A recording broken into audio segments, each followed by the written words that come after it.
All right, let's turn on the Wayback Machine to kick this off, Mike. Hmm. Let's talk about where you grew up and what the vibes were like. Just outside of Richmond, Virginia. Correct me if I'm wrong, but you were in a suburb outside the big city. I'll put that in air quotes.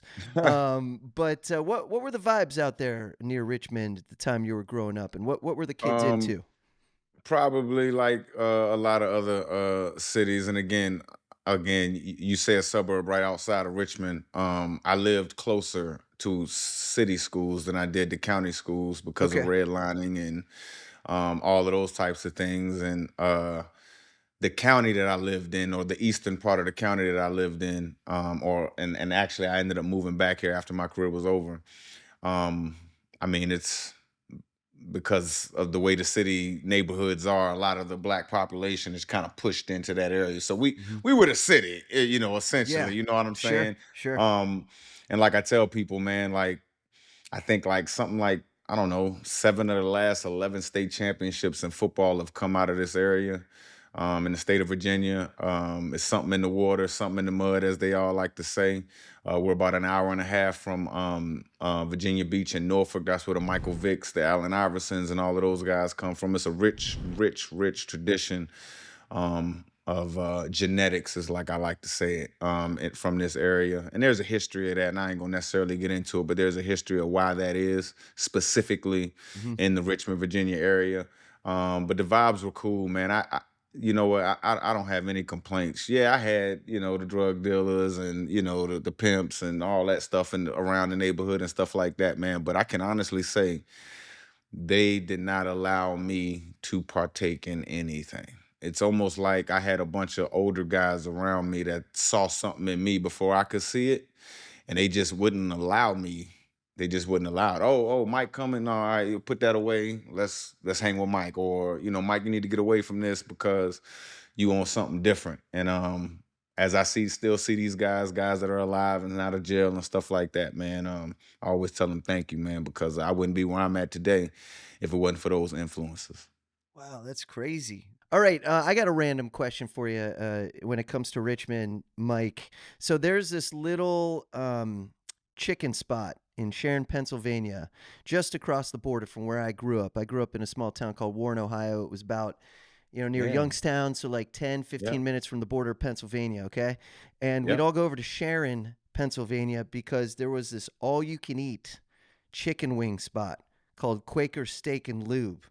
You ever heard of Yeah. this Yeah. place? I've heard of Quaker Steak and Lube. We had one in State College, man. Yep. Yep, that's right. So that started, near my hometown, I and didn't I know got that. sent down to Richmond for work one year. This is back when I was doing radio at Sirius XM, and I pull up near, and I feel like it's pretty close to the racetrack, and I was like, "Wait, is that Quaker Steak and Lube? What's going It on, man?" probably was a Quaker And it Steak and was Lube. a Quaker Steak and Lube. Yep. I'm not sure if it's still there, because some stuff has changed around the raceway. Yeah. But I've done some work with NASCAR and stuff. Yeah, that Yeah. was a Yeah. Steak or Quake and Lube. Yeah, Absolutely. yeah, it's so fun, man. Super random. All right, well, we're connected Yeah, now. It's official.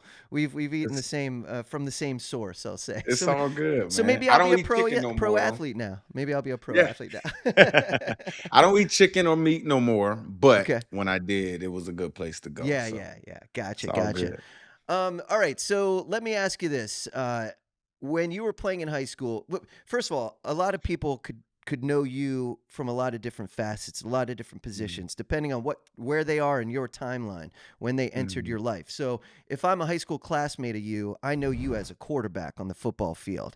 Yeah. Was that always the position you played right from the get go, or did you dabble in a couple other areas before you settled on quarterback in high school? Yeah, I mean, you know, my career kind of followed the path of what you're seeing. My football life has kind of followed the path of what you're seeing, kind of with the movement quarterback, right? The runner quarterback in the Hmm. National Football League.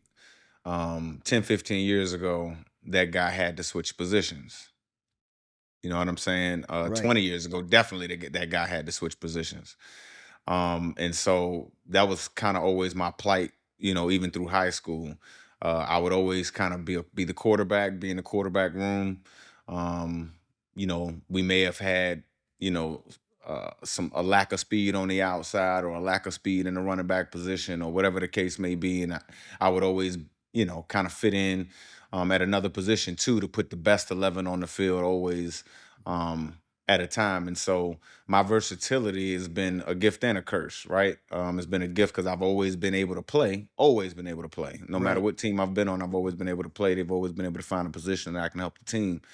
Um, but a curse because you really can't get good at get great at anything, kind of like Priest, great running back. You know what I'm saying?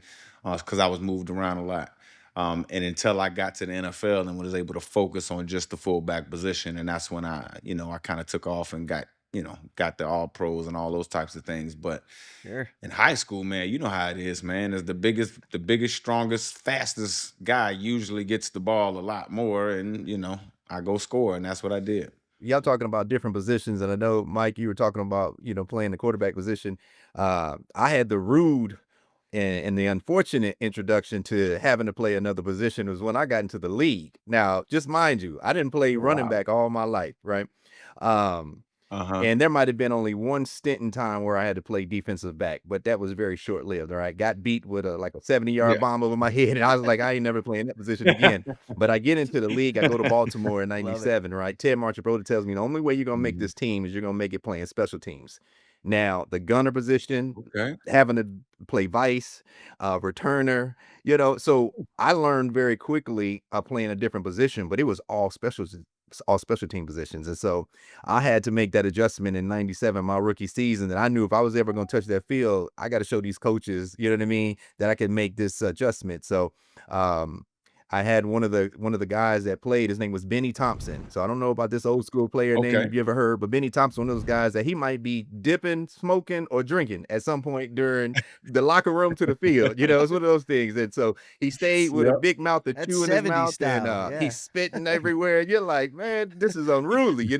But that's kind of the guy that you want to be able to pattern yourself after if you're gonna have to play special teams, because you got to get down and dirty with it. You know what I mean? And so, and even though you're Preach. gonna be you're gonna be playing within, just 10 to 15 seconds, but that 10 to 20 seconds is all out. You know what I mean? And then, yeah, It it's is, all out. man. So It's all out, man, and we have something in common. My very first special teams play was in the National Football League too. I mean, in college, I returned right. kicks, but to me, you still that still kind of reminds me of being a runner, Yes, sir. right? I got the ball in space and I can go forward, and so that's a little bit different. But I'm talking about cut, like you said, covering kicks, vices on the Yeah, outside on punt.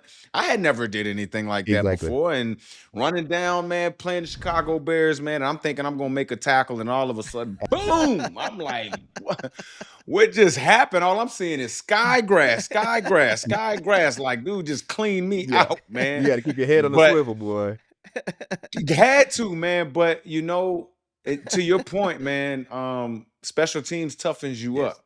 Mhm. I tell people all the time, I wouldn't have a Super Bowl if it wasn't for special teams. Special teams kind of beat the quarterback out of Yes. me. Okay. I still had that quarterback in my body a little bit. And that wasn't in my future. And special teams is like, oh no, bro. If you want to stay here, this is what you got to do. And so I'm thankful for special teams, and I actually still pay attention to it Yeah. and watch it, and thankful for the guys out there running around. Are you checking that special teams and you're looking at certain guys, you're like, "Oh, man, he's about to get blown up, man. He's not ready." And then Oh you see it yeah, get bro. taken out? Oh, but see, even more than that, man, I'm like into the strategizing of it. Sure. I'm looking at the body types, the new kickoff. Is there more linebackers on there? Do they have tight ends on there? How's Okay. the return? Is it? I would have D linemen on the kickoff.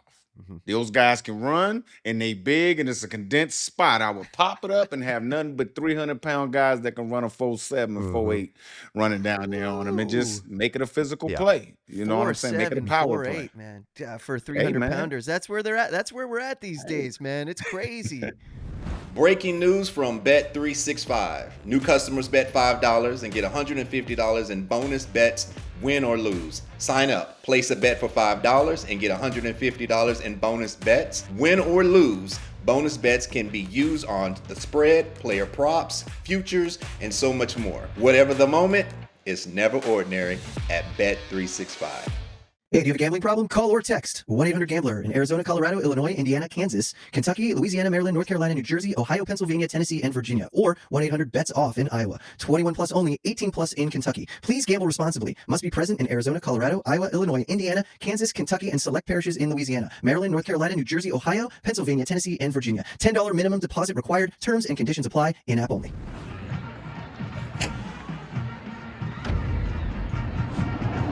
This has been a Playmaker production.